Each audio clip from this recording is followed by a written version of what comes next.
magandang umaga. Meron tayong kukunin ngayon na kotse sa Lake Breeze.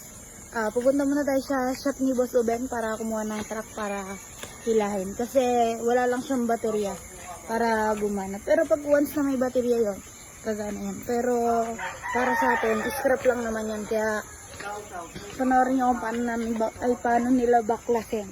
Kasi ako taga-nood lang. Tsaka nagbibigay nga pala ako kay Boss Jeric na damit. Ito. Ayan o. Bagong-bago yan guys. Dahil mga tropa na natin, mga tao doon. Ibigyan natin ng damit. Update ko kayo guys pagka ando na kami.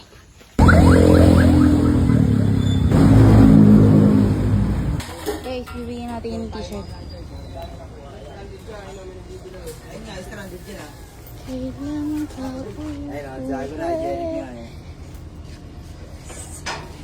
wala ba yung board mo? Naiwan. Takti na yan. So guys, nakakuha na tayo ng pera.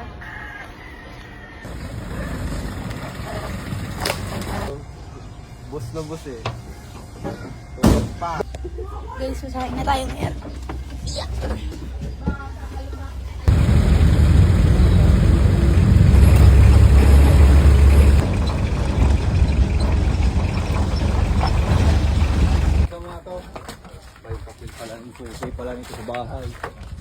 So guys, ito na.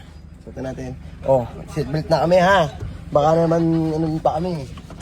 Punahin nyo naman kami. Let me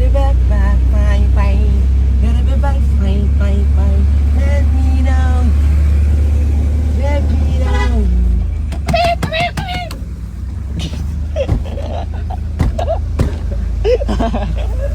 Magatulog-tulog kayo dyan. Ang taon pa lang ako'y gigilin and I'll be machoy. And this is right. Power Ranger. Kilero, mga itik.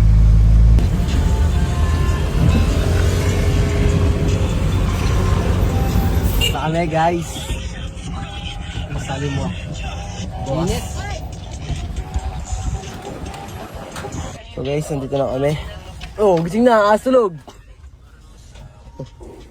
Hindi mo tete, pupuwit ako lang.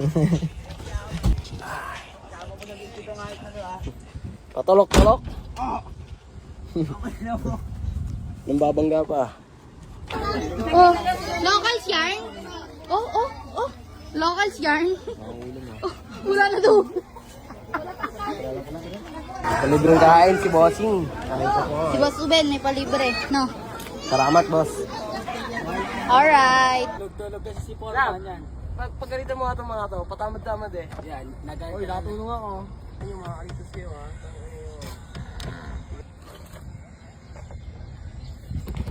Guys, bumalik ulit tayo. Titingnan natin kung anong natapos na nila.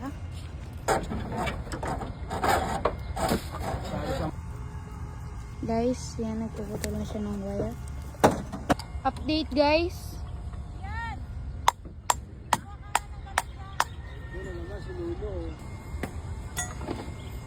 Boss.